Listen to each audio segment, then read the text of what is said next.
საქართველოს პარლამენტის თავმჯდომარე შალვა პაპუაშვილია დღეს იმედი ლაივის სტუმარი, მას ვიწვევთ სტუდიაში და ბუნებრივია საუბარს დავიწყებს იმ თემაზე, რასაც სოციალურ ქსელში სპიკერი უკვე გამოეხმაურა ვრცლად, რა თქმა უნდა ეს არის ანტიეკლესიური კამპანია, რომელიც გაშლილია სოციალურ ქსელში. საღამო მშვიდობისა ბატონ შალვა, დიდი მადლობა რომ ხართ. მოგესალმებით, მადლობა რომ ჩვენი სტუმარი ხართ. დავიწყოთ იმ სიძულვილის კამპანიით, რომელიც ბოლო დღეებია და ბოლო კვირაზე მეტია მიმდინარეობს სოციალურ ქსელებში. რას უკავშირდება ეს აქტივობა იმ ადამიანების, რომელიც ცდილობენ რომ გარდაცვლილი პატრიარქის სახელი შეურაცხყვონ ერთის მხრივ და მეორე მხრივ ეკლესიის ავტორიტეტი დააკარგონ.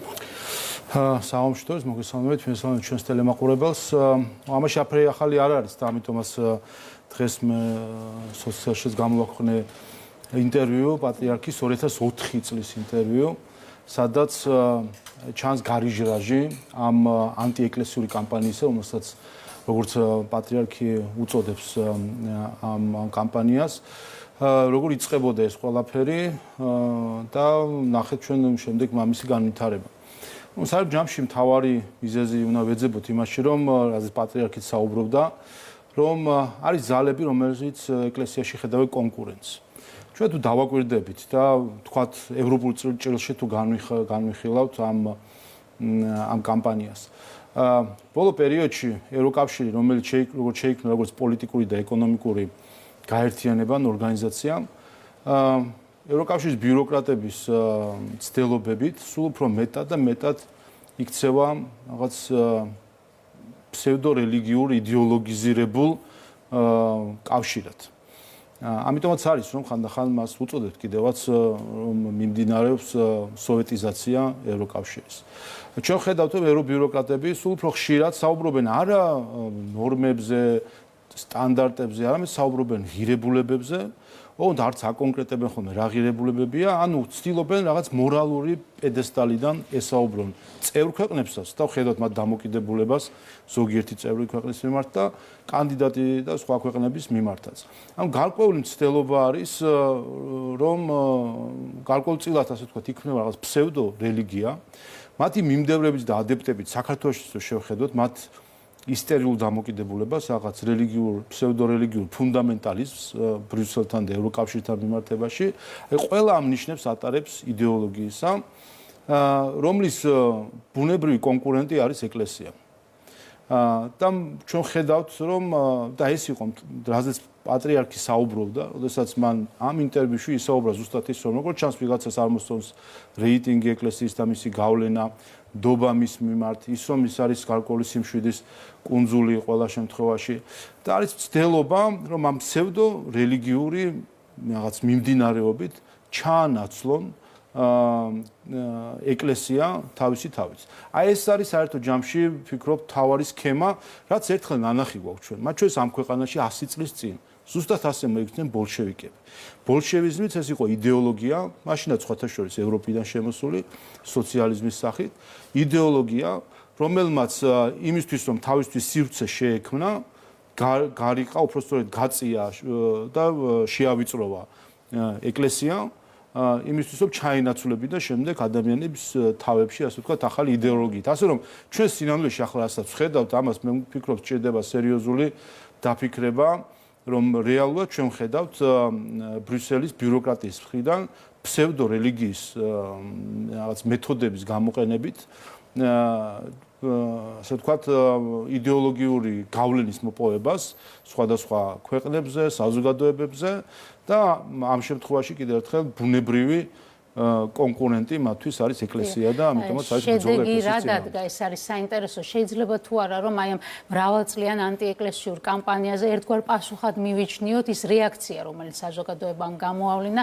საოცარი ღირსებით და პატივისცემით, პატივის მიგება გარდაცვლილი პატრიარქისადმი. ნუ პირველი შედეგი, პირველი რაც არის ხოლმე ამ დროს მიზანი არის რაღაც გარკვეული ტაბუების მსხრევა, როდესაც ტრადიციულ საზოგადოებაში ეკლესიას მიმართ არის განსაკუთრებული პატივისცემა, მნიშვნელოვანია რომ წინა პლანზე გამოიყვანონ განსაკუთრებით თავხედი ადამიანები, რომლებიც თავის თავზე აიღებენ შეურაცხყოფას, თავდასხმას ეკლესიაზე, რასაც პატრიარქი 2004 წელს ამბობდა, ანტიდასავლურობას გვაბრალებენო. ეხლაც ხო იგივეა, ანტიდასავლური, პრორუსი, ეს იარლიყები მაშინ დაიწყო ჯერ კიდევ და შეგახსენებთ ეს რა პერიოდი არის, ნაცმოძრაობა ახალი მოსულია ხელისუფლებაში, გარკვეული არსებობს ასე თქვა, გარკვეული ეიფორია, რომ შეიძლება რაღაც სიახლეები იყოს და პატრიარქი მაშინათვე ხედავდა თუ რა სიბოროტეს ეყრებოდა საფუძველი. ამიტომ ერთი ეს არის რომ შექმნეს გარკვეული მცირე ჯგუფი ადამიანებისა, რომლებიც ყველაფერზე წამსვლელები არიან, შეურაცხყოფა მიაყენონ ყველას და ყველაფერს, მათ შორის პატრიარქს, მათ შორის მაშინ, როდესაც ჯერ ისმის განსასვენებლად მიბარებულიც არ იყო და ხედავდით ამ დღეებში, რომ ამას კადრულობდნენ, ის რასაც ქართველს არ ეკადრება, იმას კადრულობდნენ. ეს ერთი, თუმცა მეორე ვიხილეთ ის, რომ მართლაც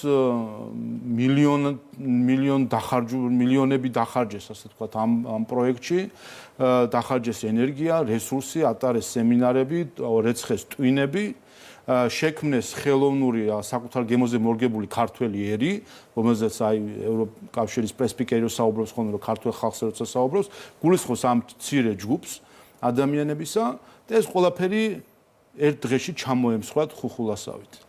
და ვფიქრობ, რომ ბევრისთვის უცხოეთში, თუ მათი ემისრებისთვის აქ საქართველოში იყო შოკი, რაც მათ დაინახეს, რომ ამ ყველაფრის შემდეგ, რაც მათ რა ენერგიას მათ დახარჯეს იმისთვის, რომ მოეხდინათ ეკლესიის დისკრედიტაცია, ამ მთელი, ასე ვთქვათ, დახარჯული ფულის და ენერგიის შემდეგ, ერთ დღეში ჩამოემსხვრათ მთელი ეს პროპაგანდა. განსაკუთრებია ერთი ნაწილი, რომ მცირე ნაწილი და აგრესიული ჯგუფი, რომელსაც თქვენ ახსენებთ, ილანძღებოდა და დისკრედიტაციას ცდილობდა, მეორე ნაწილი გაჩვენდა.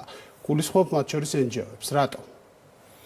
იმიტომ რომ ეხლა რომ ყოფილიყო სამძიმრის სიტყვები და მე თქვი კიდევაც, რომ ერთი სამძიმარი ვერ მოვისმინეთ, სხვა ქვეყანაში რაღაცა ქვა რო გადაბრუნდება, იმაზე აქვს ხოლმე განცხადებები და ამხელა რაღაც მოხდა. აი ყველაფერს თავი დაანებონ, ხომ?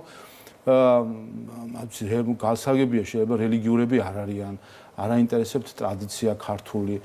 ეს ყველაფერი კი ბატონო, მათი არჩევანია NGO-ების, მაგრამ როდესაც საზოგადოება არის თავად ასეთ წუხარებაში.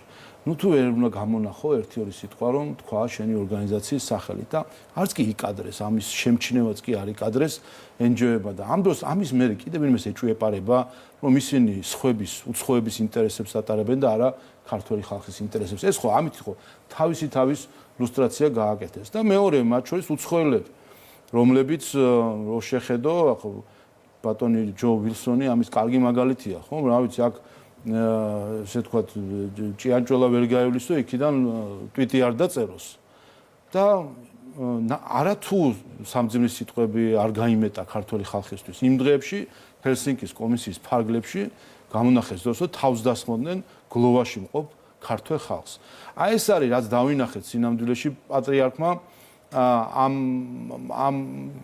მისი საბოლოო, ასე ვთქვათ, რაც იყო გაკვეთილი ქართველი ერისთვის, იყო მათ შორის ეს, რომ დაგვანახა ჩვენ საერთო ჯამში რა არის რეალური ღირებულებები, ვინ ვართ ქართველი ხალხი, ვინ ვართ ქართული საზოგადოება, ერთმანეთი გვანახა, 1.5 მილიონ ადამიანი მეტი, ვინც მოვიდა სამების ეკლესიაში იმისთვის, რომ თავისი მწუხარება გამოეთქვა, ერთმანეთს შევხედეთ, ერთმანეთი დავინახეთ და ვთქვით, რომ ჩვენ ვართ ქართული საზოგადოება და არანაირ პროტესტანტულ ჯგუფებს საქართველოში გასაქანი არ ექნება. Თქვენი ოპონენტების გარკვეული ნაწილი, ვინც წლების განმავლობაში ეკლესიის საწინააღმდეგო კამპანიაშიც იყო ჩართული, ამ დღეებში მრევლის დამცველადაც მოგვევლინა და ხელისუფლების მიმართ მოვისმინეთ მთელი რიგი პრეტენზიები, რომ ხალხს არ მიეცა პატრიარქთან გამოთხოვების შესაძლებლობა, რომ შეზღუდული იყო მოხვედრა ტაძარში და ასე შემდეგ, რომ გარკვეული სპეკულაციები იყო იმის თაობაზე, რომ თითქოს რაღაც პარტიული ნიშნით ხდებოდა და უშუალოდ ორგანიზება, ხო, ამ დაკრძალვის ცერემონიის. ამაზე რა შეგიძლიათ გითხრათ? ესე ჩვენი დათვლა ხო არ არის, რომ 1.5 მილიონზე მეტი ადამიანი იყო მისული პატრიარქთან გამოსამშვიდობებლად. რა რეგულირებაზე და რა პრეფერენციებზე შეიძლება იყოს საუბარი. სინამდვილეში ამას საუბრობენ ადამიანები, რომელსაც თავად არ მიესწრებოდათ იქ. როგორ შეიძლება ჩვენი გვენახა ადამიანები, რომლებიც პატრიარქს პრორუსს უწოდებდნენ, რომელიც ეკლესიას, ქართულ ეკლესიას კრემლიდან მართულს უწოდებენ. ამას როცა ამბობენ და ამ დღეებშიც ამბობენ ეს ადამიანები და კიდე ბევრი გავიხსენეთ, მივიწყებულიც ქონდა ცოტათი, მაგრამ ნახეთ მედია, რომ როგორ იყო ჩართული ამ ყველაფერში. ნიკა გვარამიას ევროპული და პრემიები აქვს მიღებული, როგორც ჟურნალისტ, პრემიის ლაურეატი არის, რეზოლუციებს უძღვნიდნენ, რომ ეს არის ევროპული ღირებულებების მატარებელი ჟურნალისტიკა. და ნახეთ, გავიხსენეთ ის კადრები, ადამიანი როგორ გამოდის და როგორ ლანძღავს. პირდაპირ ამ სიტყვებით ლანძღავს ქართულ ეკლესიას, პატრიარქს, საპატრიარქოს და ყველაფერსაც ეკლესიასთან არის დაკავშირებული. აი ამ ლანძღველებს რომ ევროკავშირი პრემიებით აჯილდოებს და რეზოლუციებს უზრუნავს. ამით ხო ამბობს თუ სადგას ღირებულებითა დღეს ბრიუსელის ხელში ევროკავშირი. ხო ამ ჩვენებს ეს არის ამაზე მეტი ცივილიზაციული უფსკული რა შეიძლება სადღაც შეიძლება აღმოჩნდეს. ერთი ეს ევროპა იყო 80 წლის წინ ფაშიზმის დროს ცივილიზაციურ უფსკულში და ახლაც ასეთი ცივილიზაციურ უფსკულია, როდესაც ეკლესიის და რელიგიის წინააღმდეგ მებრძოლებს აცხადებ მისაბად ჟურნალისტებად და პრიზებს აძლევ ლაურეატებად ხდი და იხუტებ გულში რეზოლუციებით. ასე რომ ესეც კიდევ ერთი ფარისეულობა იყო, რაც შეეხება სხვადასხვა კიდევ ერთხელ აღსანიშნავია განსაკუთრებით რაც შეეხებოდა გასვენების დღეს საქართველოს და ჩვენ მეც პირადად რა თქმა უნდა ჩვენ იქ წარმოდგენილი ვიყავით როგორც მრევლი, როგორც ქართველები, მაგრამ ამავე დროს უპირველეს ყოვლისა როგორც სახელმწიფო ინსტიტუციის წარმომადგენლები ასე ვიყავით ჩვენ უპირველეს ყოვლისა წარმოდგენილი როგორც წარმომადგენლობითი ორგანოს წევრები, საქართველოს პარლამენტის წევრები, ყველა უმრავლესობა, ოპოზიცია აბსოლუტურად ყველა იყო მიწვეული იქ, იმიტომ რომ ეს არის ჩვენი პასუხისმგებლობაც მათ შორის, რომ ქართული ხალხის სახელით ყოფილიყავით იქ პატრიარქთან გამომშვიდობების დღეს და მათ შორის ჩვენ იქ ვიყავით იმ ამომრჩევლების სახელითაც, რომლის მანდატებით დახიეს რადიკალებმა და დღეს ქუჩაში დაწუწიალობენ. იმ 2,2 მილიონი ამომრჩევლის სახელით, რომელიც 2024 წელს ხმამისცა პარლამენტს, ჩვენ ყველა მათი სახელით ვიდექით იქ, რათა გამომშვიდობებით პატრიარქს. რაც შეეხება რადიკალებს, კიდევ ერთხელ მათ აირჩიეს ეს, რომ გაემიჯნენ ქართულ სახელმწიფოს, იმით რომ დახიეს მანდატები, გაემიჯნენ ქართულ ეკლესიას, იმით რომ არიან ეკლესიის მლანძღველები და აღა უკვირთ ახლა რომ იმ დღეს თავისი თავი ვერ ნახეს და თავისი თავი ვერ იპოვეს იქ იმ მნიშვნელოვან როგორც წუხარების მხრივ მნიშვნელოვან დღეს, ისევე ისტორიულად მნიშვნელოვან დღეს, რომელსაც ჩვენ შევიკრიბეთ. გასაგებია, ამ ამბის კიდევ ერთი კუთხე რო განვიხილოთ, ეს ეხება უკვე ბრალდებებს, მომავალი პატრიარქის არჩევასთან დაკავშირებით და ბრალდებებია ხელისუფლების მისამართით, რომ ხელისუფლება ლობირებს კონკრეტულ კანდიდატს პატრიარქის მოსაყდრეს და ცდილობს რაღაცნაირად დაამუნათოს თითქოს სხვა მისი კონკურენტები, რომლებსაც ჯერ საერთოდ არ წარმოუდგენიათ არავის კანდიდატურა, მაგრამ ყოველ შემთხვევაში ამ ვერსიის გავრცელებას ძალიან ცდილობენ თქვენი ოპონენტები. რას უკავშირდება და რა სამომავლო გეგმა ან მიზანი იმალება ამ ფაქტის უკან? რა თქმა უნდა, ხა ასე საუბრობენ იმისთვის, რომ სინამდვილეში შენიღბონ საკუთარი ჩარევა ეკლესიის საქმეებში და ხედავთ მათი მხრიდან მცდელობებს ამისა. მე მინდა ყველას მოუწოდო, ვურჩიო, რომ ყველამ ვაცადოთ წმინდა სინოდს, რომელიც თავად გამოარჩევს ღირსეულს საქართველოს საპატრიარქო ტახტისთვის. ასე რომ ამ მხრივ მნიშვნელოვანი არის ერთადერთი რომ დავაკვირდეთ, ყველა კარგად დავაკვირდეთ და კიდე კარგად დაგვანახებენ სახეს შინა თუ გარე ჭყალებში კეთილი სურველები, როგორ შეეცდებიან რომ ჩაერიონ ამ პროცესში. მაგრამ კიდევ ერთხელ მნიშვნელოვანია რომ წმინდა სინოდს ჰქონდეს საშუალება რომ თავად გამოარჩიოს ღირსეული. ანუ თქვენ ზეპირი განცხადებების გარდა ელით რომ ეს ჯგუფები სხვა კუთხითაც იქნებიან აქტიურები? ნუ თავისთავად ხედავთ ჩვენ ხომ რომ უცხოეთიდან დაფინანსებული მედია პირდაპირ უძღვნის უკვე ვიცი სტატიებს თუ სიუჟეტებს ამ ფაქტს, ვინ იქნება, ვინ არ იქნება და ასე შემდეგ. პარტიული მედია ამას ჩართული არის, ხედავთ კვლავ მათ შორის თავდასხმას სხვადასხვა იერარქიის წარმომადგენლებზე, მოსაყდეზე ხედავთ განსაკუთრებით თავდასხმას და კიდევ ერთხელ ჩემი სურვილი იქნება და მოუწოდებ ყველას, რომ ყველანაირად თავი შეიკავონ ამ პროცესებისგან, ჩვენ რა თქმა უნდა ვაკვირდებით და შესაბამის პასუხები გაეცემათ, თუ კი ვიგრძნობ ჩვენ გარეჩარევას ამ პროცესებში და სწორედ გარეჩარევა, როდესაც უცხოური დაფინანსებული მედია ცდილობს სხვადასხვა მადისკრიტებელი რაღაც კამპანიების წარმოებას. აი მთელი ამ კამპანიის სარჩული ის არის, რომ ეს ადამიანები, ვინც აკეთებს განცხადებას მომავალ პატრიარქთან დაკავშირებით, თავენ სურვილებს გამოხატავენ, ამბობენ, რომ პატრიარქი უნდა იყოს ანტირუსი და პროდასავლელი. სხვა შორის სალომე ზურაბიშვილის ერთი ძველი ინტერვიუც გავრცელდა, სადაც ის ამბობს, რომ ისურვებდა, რომ საქართველოს ეკლესიის სათავეში იყოს პროევროპელი და ეკლესია გათავისუფლდეს რუსული გავლენებისგან. ზოგადად აი ესეთი განცხადებები თქვენი აზრით სიმანიშნებელია, როგორ აფასებთ ამას, რომ საგარეო პოლიტიკის თუ აი ამ საგარეო ვექტორის და ამ ნიშნით და უშუალოდ სასულიერო ლიდერზე საუბარის, რას ემსახურებათ? ეს არის მიანიშნებს უვიცობაზე და დაბალ სულიერებაზე ადამიანებს. როცა ქალბატონი სალომე იქნება თუ სხვები საუბრობენ, რომ ეკლესია უნდა იყოს პრო რაღაც პოლიტიკური ორიენტაციით და პროევროპულობაც პოლიტიკური ორიენტაცია, ამ ადამიანებს ან არ ესმით საერთოდ რაზე საუბრობენ, ან კიდევ ერთხელ არის მცდელობა, რომ იდეოლოგიურ მარწუხებში მოაქციონ ეკლესია და ეს არის სწორედ იმის დასტური, რაზეც მე დასაწყისში ვისაუბრე, რომ დღეს მცდელობა არის, რომ მათ შორის ბრიუსელის ბიუროკრატიის ხელითაც, რომ ევროკავშირი როგორც იდეოლოგიური პროექტი იქნას წარმოდგენილი, რომელიც უნდა ჩაანაცვლოს მათ შორის ასე ვთქვათ, ჩაანაცვლოს რელიგიაც, გარკვეულწილად ფსევდორელიგია გახდეს, უნდა ვიფიცოთ შემდეგ ბრიუსელის მზე და ასე შემდეგ.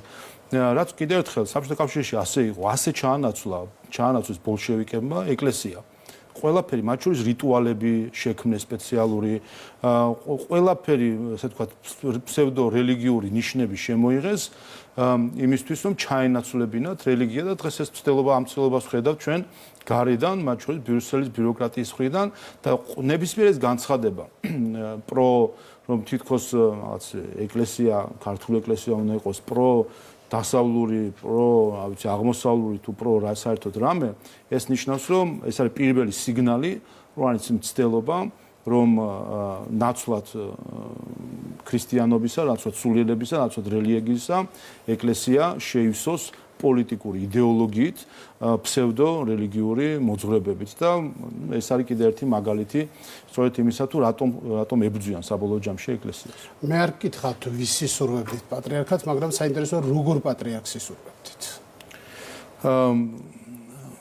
მე ამაზე არ მინდა ხა დეტალურად საუბარი იმ მხრივ, რომ მე მჯერა, რომ ამ პროცესის უკან არის რაღაც საკრალური, სულიერი ის რასაც განგება განაპირობებს, ასე რომ ვფიქრობ, რომ ჩვენ სრული ნდობა უნდა გქონდეს წმინდა სინოდის მიმართ, რომ ისინი გამოარჩევენ ისეთ ადამიანს საპატრიარქო ტახტისთვის, რომელიც ღირსეულად გაუძღვება ჩვენს ეკლესიას, ჩვენ ყავდა უნიკალური პატრიარქი ილია მეორეს სახით, რომელიც ნახევარი საუკუნე უძღვებოდა ჩვენს ეკლესიას, რომლის თაობაც ვართ ჩვენ სულ ყველა თითოეული ვინც აქ ვართ, ჩვენ ვართ ის ადამიანები, რომლებიც მისი პატრიარქობისას მოვინათლეთ, ის ადამიანები, რომლებიც ეკლესია, ქრისტიანობა მისი პატრიარქობის დროს შევიმეცნეთ და შევიგზნეთ, ასე რომ რა თქმა უნდა განსაკუთრებული პატრიარქი იყო, მაგრამ ამავე დროს განსაკუთრებული მემკვიდრეობა დატოვა, რომელიც ვფიქრობ, რომ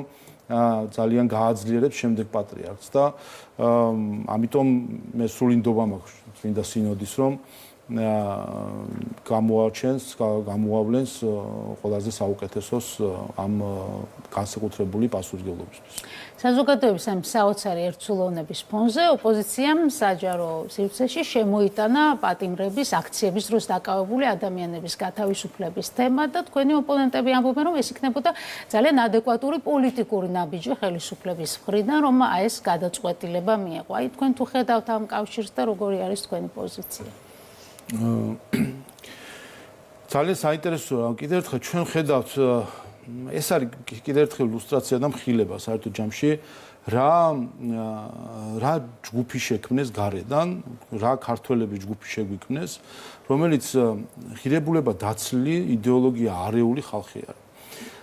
საუბრობენ დამნაშავეებზე, რომელსაც მისჯილი აქვთ სასჯელები და რაღაც მაღალი მატერიები ცდილობენ რომ ისაუბრონ ამ საკითხზე, პატიება, შენდობა, რაღაც სულძელობის გამოჩენა და ასე შემდეგ. დავიწყდება თავარი კომპონენტი პატიებისაც, შენდობისაც, დღეს ხომ განსაკუთრებით რაღაც რელიგიურ ქრისტიანულ საკითხებზეც დაფიქრდა მთელი საზოგადოება. მთავარი კომპონენტი შენდობის არის სინანული. თუ არ არის სინანული, იქ ვერ იქნება შენდობა. ეს არის წინაპირობა. ვინაიდან თუ ვინმეს წარმოუდგენია, რომ უნდა იყოს შენდობა და პატიება სინანულის გარეშე, მაშინ ის საერთოდ უკარგავს აზრს სინანულს როგორც ასეც, გაგება საკუთარი შეცდომისა, აღიარება საკუთარი შეცდომისა, საკუთარი ქცევის შეცვლას და ამ შემთხვევაში პატიება სინანულის გარეშე არის მხოლოდ დანაშაულის გამართლება და ლეგიტიმაცია და არა სიკეთე. ამიტომ კიდევ ერთხელ არაერთხელ ითქვა კიდევაც რომ და ეს ამას თავისი ფორმალურ სამართლებრივი მხარეც აქვს, ხომ? როდესაც ეს პროცესები იყო, პროკურატურა ყოველთვის აცხადებს, რომ ის ვის მზად არის აღიაროს საკუთარი დანაშაული, ითანამშრომლობს პროკურატურასთან. მზად არის პროკურატურა იყოს რბილი ასეთ ადამიანებთან დაკავშირებით და შესაბამისი მექანიზმები გამოიყენოს, მაგრამ არა, საქმე ის არის, რომ მათ სჭირდებათ საკრალური მსხვერპლები და მათ გულისხმობ მათ შორის გარეთ ძალებს და ვიხილეთ ელენე ხოშტარიასთან დაკავშირებით კიდევ ერთხელ ელჩების კიდევ ერთხელ ასე ვთქვათ გარკვეული გამონათებები, როდესაც აქვს ამ დროს ხომ რომ 4 შვილის დედა გაუშვეს ფლობასტერით დახატვისთვის წელიწადნახევრით ციხეში.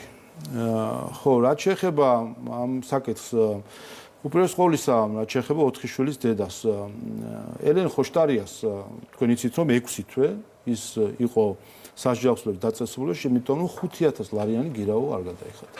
მას ჰქონდა არჩევანი. პირველი მას ჰქონდა არჩევანი, დანაშაული არ ჩაედინა, მან აირჩია დანაშაულის გზა. 4 შვილის დედას ჰქონდა ეს არჩევანი. მან აირჩია, რომ ეფიქრა არა 4 შვილზე, არამედ ეფიქრა თავის ეპატაჟზე და ჩაედინა დანაშაული. შემდეგ მას ჰქონდა 4 შვილის დედას ჰქონდა არჩევანი. გადაიხადა 5000 ლარიანი გირაო და ყოფილიყო თავის 4 შვილთან, ან გაიგრძელებინა ეპატაჟი, რომ მოხვედრილიყო ევროპარლამენტის რეზოლუციაში.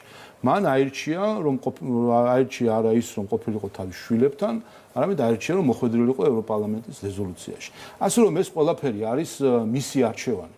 აქ გადაბრალება სხვაზე ეს არის ყველაზე დიდი უპასუხისმგებლობა. მისი არჩევანი იყო თითოეული ნაბიჯი.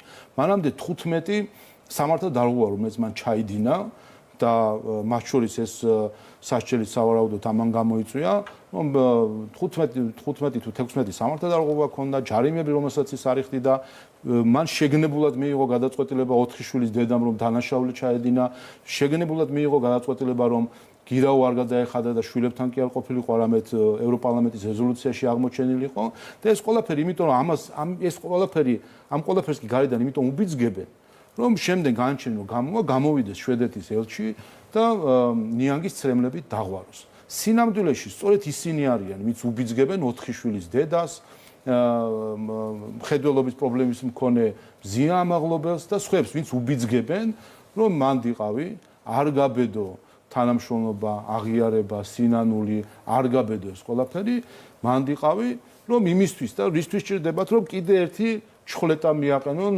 ქართულ სახელმწიფოს. და მათთვის ეს არაფერი არ არის, მათ არანაირი ტკივილი და ზიანი ხო არ ადგება, შვედეთს მიადგა რაიმე ზიანი თუ ნორვეგიას მიადგა რაიმე ზიანი. ეს არის სხვისი ხელით საქართველოს თავდასხმა კიდე ერთხელ შესაძლებლობა იმისთვის, რომ გამოიყენოს ყველაფერი საბაბად, რომ თავს დაესხან ქართულ სახელმწიფოს, თავს დაესხან ქართულ მართლმსაჯულებას, უსირცხვილო თავს დაესხან ქართულ მართლმსაჯულებას ის ხალხი, რომელიც უკვე რამდენჯერმე დამარცხდა სტრასბურგში ქართულ მართლმსაჯულებასთან და ბოდიშის ნაცვლად კიდე თავს ესხმიან ამ მართლმსაჯულებას. ან როგორ არ წხვენიან, ან ერთს, ან მეორეს, ან მე-17-ს, ვინც კვლავ თავს ესხმის ქართულ მართლმსაჯულებას. ამიტომ კიდე ერთხელ ეს არის ჩვეულებრივი საგამზირე მსხვერპლი, რომელსაც სპეციალურად აქეზებენ დანაშაულზე გარედან.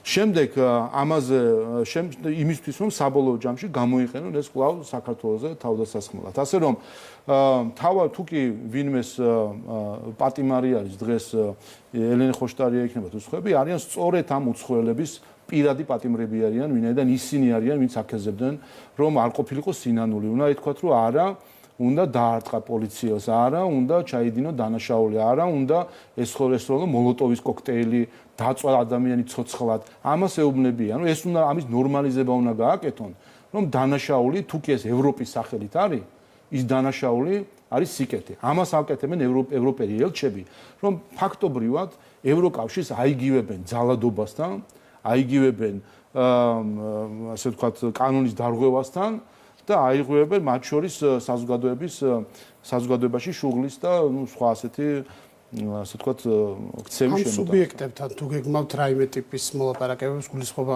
ამჯერად პოლიტიკურ პარტიებს, პატიმრებზე გასაგებია თქვენი პოზიცია. პარტიებთან პარტიებს გულისხმობ. მათ შორის ლელოს ინიციატივას გულისხმობ, რომელმაც გადაწყვიტა, რომ ხელისუფლებასა და ოპოზიციურ პარტიებს შორის გარკვეული შუამავლის როლი თამაშოს და შესაბამისად საუბარი ამაზე, რომ რაღაცნაირად ერთ მაგიდასთან მოხდეს ყველა. უყურეთ, ლელოს თანამებრძოლი დღემდე არის ალიკო ელისაშვილი. ადამიანი, რომელიც ცდილობდა დაეწვა სასამართლო. და მას ბრალი აქვს აყენებული ტერორისტული აქტის ცდილობის გამო. დღესაც არის მათი თანამებრძოლი. რაზე საუბრობენ საერთოდ? ელენ ხოშტარიძეც ეგან დამოეცვა მეთქარი, მაშინ როდესაც მან ეს დანაშაული ჩაიდინა ვანდალიზმი. იმ დღეს რამდენიმე საათში ჰოლანდიის ელჩმა საკუთარ სახლში დაპატიჟა და ჰოლანდიის ელჩთან იყო სახლში. აი ეს ისეთ ექსტრემიზმის ნორმალიზება, როდესაც ექსტრემისტებს, რადიკალებს უცხოელი ელჩები სახლში ეპატიჟებიან და კოქტეილით უმასპინძლებიან, როდესაც ტერორიზმში ბრალდებული ადამიანი ლელოს თავის თანამებრძოლად ტოვებს და ალდე კიდე იქიდან შორიდან გველაპარაკებიან ხოლმე, მათი თანამებრძოლი არის ტერორიზმში ბრალდებული ადამიანი. აი ეს არის სინამდვილეში რაც და რო დავფიქრეთ რა უნდათ ამითი რომ გააკეთოთ. ამითი უნდა ჩვენი სახელმწიფოს მოშლა. ანუ არაფერი ის რაც ჩვენი სახელმწიფოებრივი წესი, ნორმა და ქცევა არის, ეს უნდა იყოს ნული. თუ გეტყვიან რომ ძალადობა თუ გარედან გეტყვიან ძალადობა კარგია, ის კარგია, თუ გეტყვიან რომ სიკეთე ცუდია, ის ცუდია და გარედან რასაც გეტყვიან, ის უნდა გააკეთო. ასე რომ სალაპარაკო აქ არაფერი არ არის. მოძალადეები, ვინც ძალადობაში ბრალდებული ადამიანები და ისინი ვინც ცდილობენ რომ ძალაუფლება ხელში ჩაიგდონ არადემოკრატიული გზებით, მათ უნდა გააცნობიერონ, მათ უნდა გამოხატონ სინანული იმისთვის რომ მიიღონ პატიება. თქვენ გვახსენეთ ევროპელი პოლიტიკოსების სპეციფიკური დამოკიდებულება სიტყვის თავისუფლების და ზოგადად ჟურნალისტიკის მიმართ დაჯილდოების კონტექსტში, მაგრამ ახლა შევეხოთ ინიციატივას, რომელთაც სამი პოლონელი ითხოვს დასანქცირებას სამი ქართული ტელევიზიის, გადაიგვარეს ერთგვარად ბრიტანეთის ხელისუფლების გადაწყვეტილება და ახლა ისინი მიიჩნევენ, რომ საქართველოში უნდა შეიზღუდოს ამ ტელევიზიების თავისუფალი სიტყვა იმის გამო, რომ ქართულად, ასე ვთქვათ, ქართულ მაუწყებლობ ბლოგის მქონე ტელევიზიები არგუმენტები არ ვიცით, მაგრამ შეიძლება გაიზიარონ მათაც და თქვენ რომ უკრაინაში ახდენენ დესტაბილიზაციას და სუვერენიტეტს ხელყოფენ უკრაინის. აი რა კამპანიის გაგრძელებაა ეს და როგორ აფასებთ ამ ინიციატივას? ეს არის თავდასხმა საქართველოზე. აქ ჩვენ მე მგონი აღარ უნდა მოვერიდოთ შეფასებებს იმ მხრივ რომ ეს არის ჩვეულებრივი აგრესიული თავდასხმა. დღევანდელ სამყაროში რაკეტებზე ნაკლები სიძლიერე არ აქვს ჰიბრიდულ ომს და ეს არის სწორედ ჰიბრიდული ომის ინსტრუმენტები, იარაღი, რომელსაც მეთოდები, რომლის გამოყენებასაც ახლა სურთ ზოგიერთ პოლონელ დეპუტატს და რომელიც გამოიყენა უკვე ბრიტანეთის მთავრობამ იმით რომ თავს დაესხა თავისუფალ მედიას. და რო შევხედოთ მიზანი რა არის, ხომ და ბრიტანეთის მაგალითი ამისთვის კარგია მე მგონი, როდესაც მათ სისულელეც არის, სისულელეც, მაგრამ ამ სისულელეს საჯაროდ ამბობენ, ამხელა ქვეყანაა ბრიტანეთის ხელისუფლება. რაღაც ცოტა მორიდება მაინც ხო უნდა გქონდეთ, ბრალდება რომ თითქოს ქართული დამოუკიდებელი მედია, იმედი, პოსტივი, თითქოს ისინი საკუთარი სარედაქციო პოლიტიკით გავლენას ახდენენ უკრაინაში მიმდინარე ომზე, ხო? რაღაც ეს აზრი უნდა ჩამოგვიყალიბოს. პირველი, რომ ეს ამის ასე ვთქვათ, დაფარო არის საქართველოს ქართულ ენაზე და ერთადერთი რაზეც გავლენა აქვს, ეს არის საქართველოს. საქართველოს თავის მხრივ არანაირი გავლენა არ შეიძლება კონდეს უკრაინაში მიმდინარე ომზე.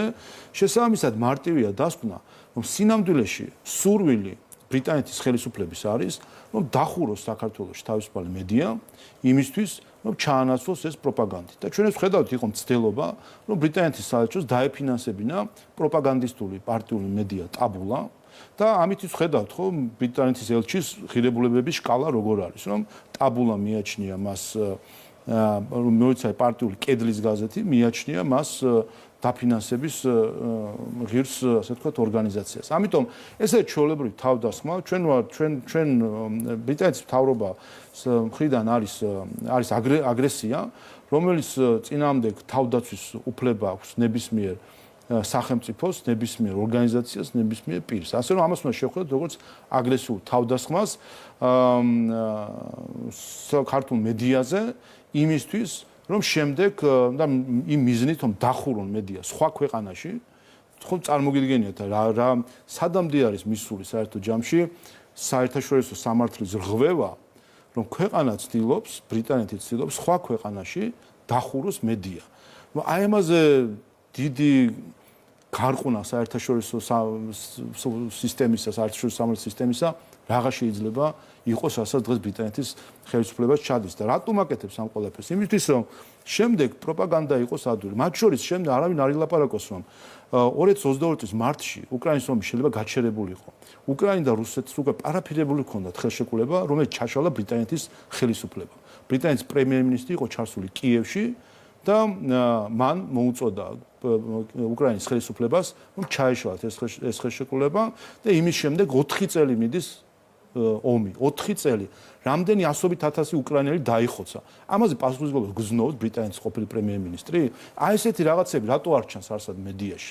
იმიტომ რომ ბრიტანეთის ყოფილი სხვა პრემიერ-მინისტრი ლის ტრასი ამბობს, რომ ბრიტანეთის მედია არის მონოპოლიზირებული deep state-ის მიერ, ასე პირდაპირ სიტყვასიტყვით ამბობს და არის აბსოლუტური ცენზურა და ფილტრაცია იმისი, რაც უნდა გავიც.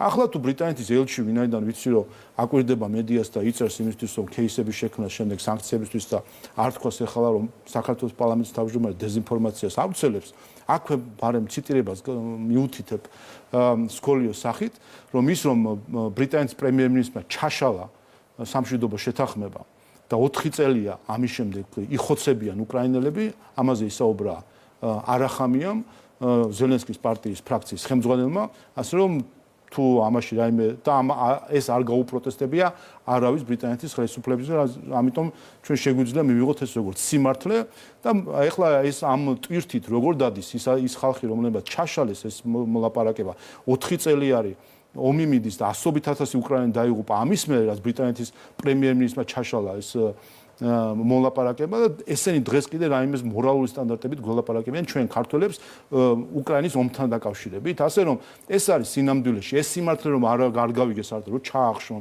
დახურონ, დააცენზურონ, ამის ცდელობა არის საბოლოო ჯამში. ელჩი სანქციებისთვის ახალ სიას ამზადებს, სწორად გავიგეთ? იცით არის იმდენად შეშლილია სამყარო რა, არაფერი გამორიცხული არ არის. ჩვენ ხო ვაკვირდებით რომ არანაირი ყველანაირი ბარიერი დღეს მოხსნილი არის. საერთაშორისო სამართლებრივი წესრიგის გრევა ამას გულისხმობს, რომ ბარიერები მოხსნილია. ტაბუები აღარ არსებობს. იზომება იმით, ვის აქვს ბირთვული იარაღი. გააქვს ბირთვული იარაღი, გააკეთე რაც გინდა. აი ასეთი სამყაროში ვართ ჩვენ, ასე რომ ხედავთ ჩვენ რომ ბრიტანეთის მთავრობასაც შეეხება მის გადაწყვეტილებებს განსაკუთრებით და მისი ელჩის ქმედებებსაც, ხედავთ რომ აქ არ არსებობს არანაირი სამართლები და მორალური ზღვარი, რომელსაც არ გადააბიჯებენ, ამიტომ აქედან გამომდინარე ამ შეშლის სამყაროში, რა ვიცი, მე მგონი აღარაფრის გამორიცხვა აღარ შეიძლება, ამიტომ თავარია ჩვენ რატო ვართ ძლიერად ქართული საზოგადოება და რატომ გამოვიდა 1.5 მილიონი ქართველი აი ამ აღვირახსნილი კამპანიის შემდეგ ფონზე გამოვიდა და თავისი სათქმელი თქვა და დაინახა ქვეყანასაც და მსოფლიოსაც, ხომ?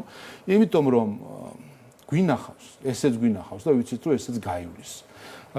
დღეს ხათაშორის ვკითხულობდი და ერთი ისტორია არის, რომელიც ასე პატრიარქთან არის დაკავშირებული, როდესაც მას რამდენიმე წლის წინ ხას პოლიტიკური კრიზისი თუ რაც პერიპეტიები იყო და ელჩებმა მოითხოვეს მასთან შეხვდნენ და ერთ-ერთი მონაწილე იხსენებს რომ იყო საკმაოდ კაცრი საუბარი ზოგიერთი ელჩისგან ითხოვდა პატრიარქისგან პოლიტიკური პოზიციის დაფიქსირებას, მოწოდებებს და ასე შემდეგ. მან ყველას უსმინა და ბოლოს უპასუხა რომ მე ვარ ილია მეორე. ილია პირველი იყო 1500 წლის წინ. და ამით დაასრულა საუბარი. ჩვენ ეს ყველაფერი ნანახი გვაქვს. გვაქვს. ჩვენ ეს ყველაფერი ვიცით. ჩვენს თვალწინ იმპერიები შენდებოდა და ინგრეოდა. ყველაფერი ვიცით, ყველაფერი გადაგვიტანია. ამიტომ რა თქმა უნდა, ყველა ასეთი ქცევის მიმართაც მზად ვართ. შევეხოთ ნატოს გენერალური მდივნის ანგაჟისას და შემდეგ უკვე ბრიფინგზე გაკეთებულ განცხადებას იმის თაობაზე, რომ მან დააზუსტა, რომ საპარლამენტო არჩევნების შემდეგ გადაიხედა გარკვეული პრიორიტეტები და მოხდა ხელახლა, ასე ვთქვათ, გასწორება ამ თანამშრომლობის. ამ ფაქტს თქვენი ოპონენტები როგორც ეროვნულ კატასტროფას ისე წარმოაჩენენ და განსაკუთრებით ხაზს უსვამენ, რომ ჩვენ რეგიონის ჩვენ მეზობელ ქვეყნებთან ერთად მოვხვდით ანგარიში და ეს აქამდე არასოდეს არ ყოფილა და ეს როგორც დიდი კრახი ხელისუფლების პოლიტიკის აი ასე არის შეფუთული და წარმოჩენილი. რეალურად რასთან გვაქვს საქმე, რა შეიცვალა ჩვენს ურთიერთობებში? სინამდვილეში ეს დოკუმენტი ერთ-ერთი რასაც აჩვენებს არის იმ კრიზისს, რომელიც თავად ნატოში არის და ეს ჩანს პირდაპირ დღესაც კი პრეზიდენტ ტრამპს ჰქონდა განცხადებები, რომ ნატო არის უნარო, არაფერი არ ჭირდება ამერიკას მისგან და პირიქით ამერიკის ხარჯზე იყო ამდენ ხანი, რაც სიმართლეა, რომ თავადაც ყველა ბევრი აღიარებს, რომ ნატო ეს სინამდვილეში იყო ამერიკა და სხვები იყვნენ პარაზიტებებით მიწებებული ამერიკის უსაფრთხოების ქოლგას. ასე რომ ნატო ეს დოკუმენტები და ამგვარი ზოგი სხვადასხვა შეფასებები აჩვენებს თავად ნატოს კრიზისს, ჩამოუყალიბებლობას, გაფართოებაზე აღარც საუბრობენ და აქ ჩვენ ნაკლებად შეგვიძლია რამე გავაკეთოთ. ვხედავთ, უკრაინა იხვეწება, უკრაინას ეუბნებიან, იბრძვი ევროპისთვისო, შენ ხარო წინა ხაზიო, მაგრამ არ მიგიღებ ნატოში და ქოლგას არ გადაგაფარებ. ასე რომ სადაც უკრაინა რომელიც 4 წელია სისხლისგან იცლება, სადაც უკრაინას ეუბნებიან უარს და უკრაინის ნატოს პერსპექტივები უკვე ნულის ტოლი არის, რაზე უნდა ვისაუბროთ საერთოდ. კიდევ ერთხელ ეს ყველაფერი ნატოც, ევროსაბჭოც, ეუთოც, გაეროც, ეს ყველაფერი არის მეორე მსოფლიო ომის შემდგომი უსაფრთხოების და საერთაშორისო სამართლის სისტემის ნაწილი. ეს სისტემა მოირღვა, აღარ არსებობს. ამიტომ მოირღვა ნატოც, მოირღვა ევროსაბჭოც, მოირღვა ეუთოც, მოირღვა გაეროც. ყველაფერი მორღვეულია, ვინაიდან აღარ არის საერთო წესები და სტანდარტები, რომელიცაც იმოქმედებენ ქვეყნები, არის ძალის პოლიტიკა და არა სამართლზე დაფუძნებული პოლიტიკა. ასე უნდა შევხედოთ ჩვენ ამ турбулентურ პერიოდში ასე ინსტიტუტების ლიდერები ვიყავით რეგიონში ოპოზიციას უხსნის საზოგადოებას, ჰქონდა ძალიან მაღალი შეფასება, ყველა კრიტერიუმით ვუსწრებდით ყველა ჩვენს მეზობელ ქვეყანას და ახლა რაღაცა შემორჩენილების რიგში გადაინაცვლეთ. ქართულმა ხალხმა უკვე დიდი ხანია თავი დაანება სხვების შეფასებებით საკუთარი თავის შეფასებას. ასე რომ მე მგონი ყველა უკვე კარგად ხდება ამ შეფასებებს რა დანიშნულება აქვს ხოლმე. თუ არა დაგერ ეუთოს ექსპერტი იყო ჩამოსული, რომელიც აღმოჩნდა, რომ პოლონეთის ხელისუფლებისგან ფინანსდება ჩვეულებრივად და ჩვეულებრივად პოლონეთის message box-ი გაგვიჟღერა და აგერ პოლონეთის 3 დეპუტატი, რომელსაც თქვენ საუბრობთ ევროპარლამენტში, არის პოლონეთის სამთავრობის წარმომადგენლები არიან, სახელმწიფო პარტიის წევრები არიან, იმ სახელმწიფო პარტიისა, რომლის საგარეო საქმეთა მინისტრის აბოდებს მიხეილ სააკაშვილზე და ამბობს, რომ დემოკრატიის ესე იგი მოტორი არის და ის საგარეო საქმეთა მინისტრი, რომელიც აფინანსებდა იმ ექსპერტს, რომელიც ჩვენთან იყო ჩამოსული და რომელმაც 100 გვერდი დაწერა, როგორც გვეუბნება და გვიმტკიცებს 2 დღეში და არ ყვია ის, რომ ქართულ ენაში რა არის მკაცრი კრიტიკა და რა არის შეურაცხყოფა და ასე შემდეგ. ასე რომ დასრულდა. ჩვენ შევეშვათ სხვებისკენ ყურებას და ქართული ხალხი ამას მიხვდა. დღეს ასეც თქვი მე და მათ შორის ჩემს წილ ანგარიშში თქვი, რომ ნებისმიერი პრო აზროვნებას უნდა დავანებოთ თავი. აღარ არსებობს პრო დასავლელი და ანტიდასავლელი, პრო რუსი და ანტირუსი, პრო ევროპელი, ანტიევროპელი. ნებისმიერი პრო აზროვნება გულისხმობს საკუთარის დაქვემდებარებას სხვისადმი. ამიტომ ერთადერთი რაც არსებობს და როგორც უნდა აზროვნების თითოეული ქართველი, ეს არის ქართული და ანტიქართული. ასე უნდა ვაზროვნებენ და არა ის რამდენად ერგება რაღაცა დასავლურობას, ასე რა ქვია, ჩინურობას თუ რაიმე ნებისმიერ სხვას, პრორუსობას თუ ასე შემდეგ. აი ეს არის სინამდვილეში ეს კლიშეები და ამაზე საუბრობდა ზუსტად 2004 წელს პატრიარქი იმ ინტერვიუში, რომელიც დღეს გამოვაქვეყნე, სადაც ის ამბობდა, რომ ეკლესიას ანტიდასავლურობას გვაბრალებენო და მე ხსნიდა რომ სინამდვილეში ჩვენ საუბრობთ იმაზე რომ რაც ეროვნული ფასეულობებია გლობალიზაცია გარდაუვალია ეს კონტაქტები გაცვლა გარდაუვალი რაც ყოველთვის ასეც იყო ასე 3000 წელი ასე გამოვიარეთ რომ კულტურების საჯვარედინზე ვიყავით მაგრამ ეროვნული ფასეულობები არის ის ფილტრი რომელშიც ატარებ სხვა სამყაროდან მომდინარე გადაწყვეტებს ინსტიტუტებს ღირებულებებს და ასე შემდეგ მაგრამ იმისთვის რომ დაგათმობინონ ეროვნული ფასეულობები ამისთვის უნდა ასე ვთქვათ გარკვეულწილად აი ამ კლიშეებით გაიძულონ რომ დაექვემდებაროს სხვას და თქვა რომ თუ შენ იტყვი რომ რაღაცა არ ვარ და თუ იტყვი რომ სამოქალაქო საზოგადოებამ უნდა გადაწყვეტოს ყველაფერი და NGO უნდა იყოს ყველაფრის თავში თუ ამას არ იტყვი შენ ხარ ანტიდასავლელი და ანტიდასავლურობა ხო ცუდია მაშინ ხო აღარ იქნება ის პროგრესი რომელიც ასე მოგწევს ჰოლივუდის ფილმი და რაღაცა სხვა ასე შენ აი ესე მარტივ იდეოლოგიურ დონეზე ცდილობდნენ კლიშეებით დათგუნვას ეკლესიისა 2004 წელს და ჩვენ ნახეთ შემდეგ როგორ გავრცელდა ეს ყველაფერი საზოგადოებაში. თქვენ საუბრობთ გლობალურ პროცესებზე, საერთაშორისო წესრიგის მოშლაზე, რომელსაც ავტომატურად ტალღის რეჟიმში მოყვა ის პროცესები, რაც მათ შორის ჩვენ ქვეყანაში ვითარდება. მაგრამ რა მოლოდინები გაქვთ ზოგადად ამ პროცესების დასრულებასთან დაკავშირებით? ან რა იქნება ის მომენტი, როდესაც ურთიერთობები გადაიტვირთება და მათ შორის ეს იქნება საქართველოს შემთხვევაში? გაქვთ საერთოდ ასეთი მოლოდინები? ზოგადად ნებისმიერი საერთაშორისო ისტორიულად ნებისმიერი საერთაშორისო წესრიგის ცვლილება არის მტკივნეული პროცესი. ყოველთვის, როდესაც იყო გლობალური ცვლილებები, იმპერიების მსხვრევა, თუნდაც მე-20 საუკუნის დასაწყისი გავიხსენოთ, ან სხვა პერიოდები, ეს ყოველთვის მტკივნეული პროცესი იყო, მაგრამ ამაშია სწორედ ქართული საზოგადოების, ქართული ხალხის სიბრძნე, რომ ჩვენ ყველა ეს კატაკლიზმი როგორღაც გამოვიარეთ. და რახან გამოვიარეთ, ესე იგი ეს გამოცდილება არის ჩვენში, როგორც ერში, როგორც სახელმწიფოებრივ მქონე წარმონაქმნში, საზოგადოებაში, ეს გამოცდილება არის და დარწმუნებულია ეს გამოცდილება გაგვეტარებს საბოლოო ჯამში. კიდევ ერთხელ, მთავარი მეთოდი და იარაღი რაც ჩვენ გვაქვს, არის კონცენტრირება საკუთარ ინტერესებზე, არანაირ პროევროპულობებზე, არანაირ ანტიჩინურობაზე და არანაირ პრორუსობაზე თუ რა ვიცი ანტიდასავლურობაზე, არამედ ქართულობაზე. ის რაც ჩვენს ორ მთავარ ეროვნულ ამოცანას ემსახურება, ქვეყნის გამთლიანებას და კეთილდღეობის დასს, არის კარგი.